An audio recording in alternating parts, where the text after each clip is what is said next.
Welcome to the Political Bridge. I'm your host, Ada. Today we're diving into a complex and critical topic. We're looking at U.S.-Iran tensions and their impact on global oil security. For decades, Iran has been a major player in the Middle East. Its actions often affect oil prices and international relations. Recently, there's been much talk about Iran's leverage. Some say it's strong. Others argue it's fading. This matters to everyone. It affects the price you pay at the pump. It also shapes peace in a vital part of the world. We'll explore if Iran's power is truly changing.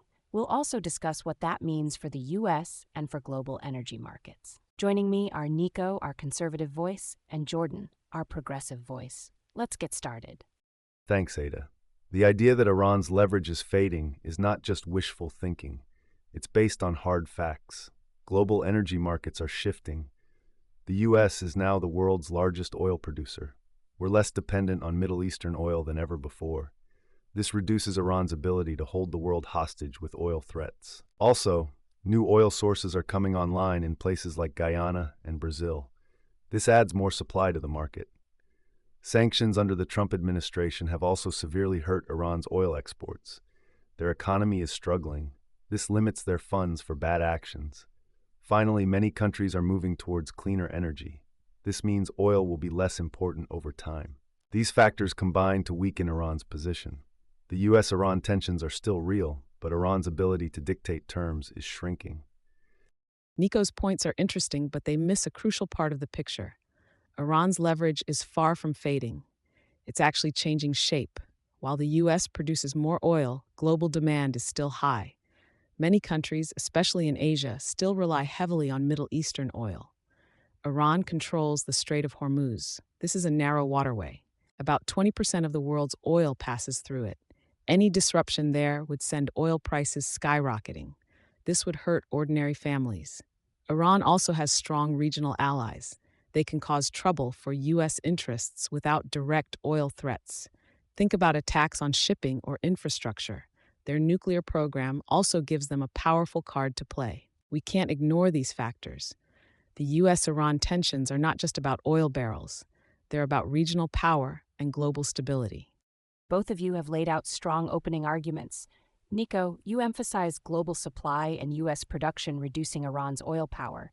Jordan, you highlight Iran's control over key shipping lanes and its regional influence. My first follow-up question for both of you is this. How do you account for the role of China and other major oil importers in this equation? Do their energy needs strengthen or weaken Iran's overall position in today's world? China's role actually weakens Iran in the long run. Yes, China is a big oil importer, but they are also diversifying their energy sources. They're investing heavily in renewable energy.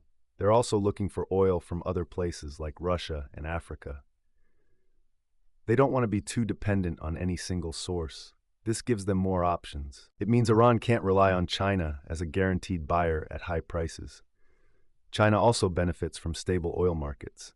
They don't want disruptions caused by Iran. They're more likely to pressure Iran for stability. This reduces Iran's ability to use oil as a weapon. The more options China has, the less power Iran has over them. This is a key part of why Iran's leverage is fading. I disagree, Nico. China and other Asian economies absolutely strengthen Iran's position. While China diversifies, its sheer demand for energy is massive. They need oil, and Iran is a geographically close and willing supplier. Sanctions might limit official trade, but there are always ways around them. China often buys Iranian oil at discounted prices. This gives Iran a vital lifeline.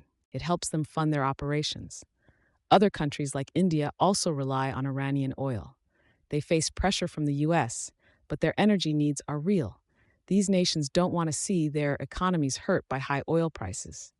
This creates a market for Iran. It means Iran still has customers. This allows them to maintain their influence. It shows that Iran's leverage is still very much present. This brings us to our stress test round. Nico, you argue that U.S. oil production and global diversification are making Iran less relevant, but you haven't fully addressed how a sudden, major disruption in the Strait of Hormuz caused by Iran would immediately impact global oil prices in the U.S. economy, even with increased domestic production. That seems like a big risk you're downplaying. Jordan, you emphasize Iran's control over the Strait of Hormuz and its regional allies, but you haven't explained how Iran's severely weakened economy, due to sanctions, allows it to sustain these actions without facing internal collapse or strong international pushback. How do you fund these actions? Ada, a disruption in the Strait of Hormuz would certainly cause a short-term price spike. I won't deny that, but the impact would be less severe and shorter-lived than in the past. The U.S. has strategic oil reserves. We can release those to calm markets. Other producers like Saudi Arabia also have spare capacity. They can increase output. The world has learned to adapt. We've seen threats before. The market is more resilient now. More importantly, Iran knows that closing the strait would be an act of war. It would invite a strong military response. It would also hurt their own economy even more. They rely on those shipping lanes too. The risk is too high for them. So, while the threat exists, their ability to act on it is limited by global responses and their own self-interest. This is why Iran's leverage is fading. Ada, it's true that Iran's economy is struggling due to sanctions. There's no denying that. But they've also become incredibly resourceful. They've developed a shadow economy. They use illicit oil sales and smuggling networks. They also get support from certain allies. This allows them to fund their regional proxies and military programs.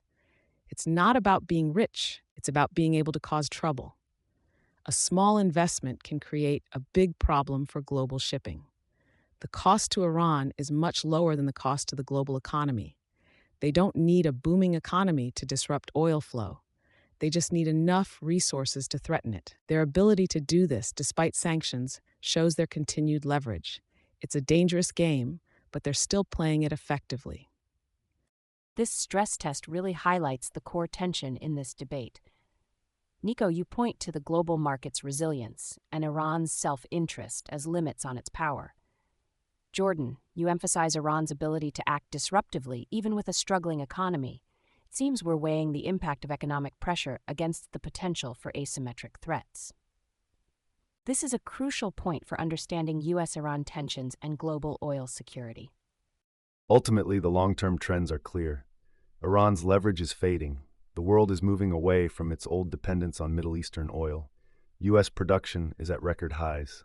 New energy sources are emerging. Even China is diversifying. Iran's economy is crippled by sanctions. This limits their ability to project power.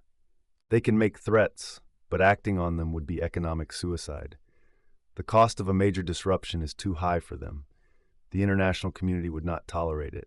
We need to continue strong sanctions. We must also support alternative energy. This will further reduce Iran's influence. It will make the world safer and more stable. We can't let Iran dictate terms. Their power is waning, and we should recognize that reality for global oil security. Nico's optimism about Iran's fading leverage is dangerous.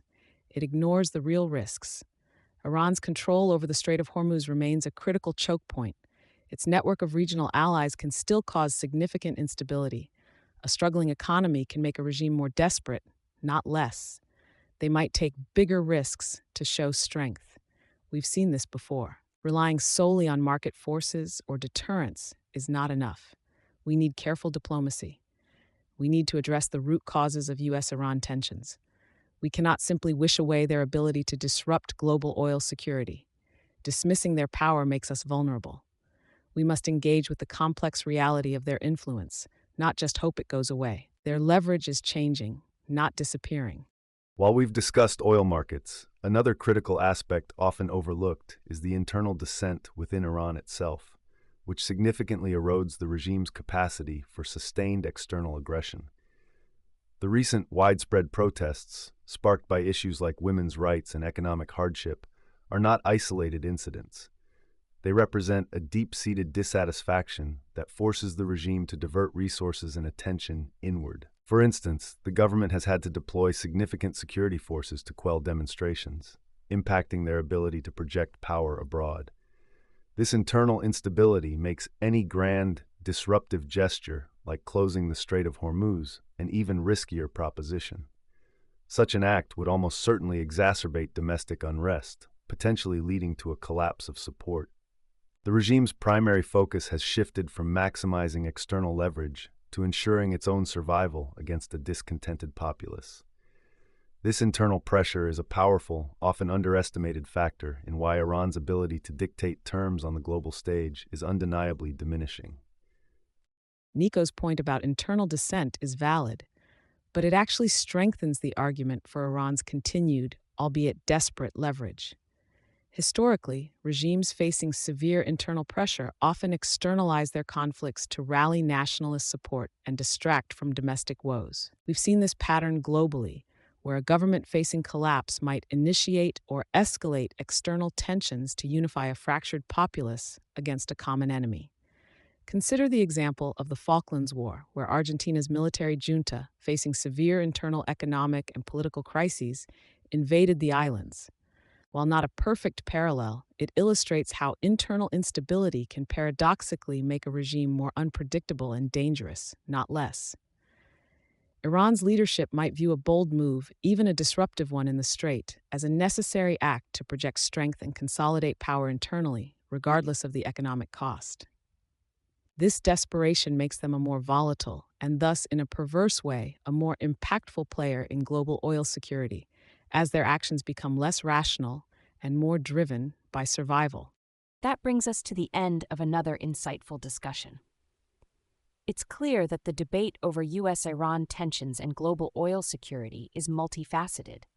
There are strong arguments on both sides regarding Iran's current influence.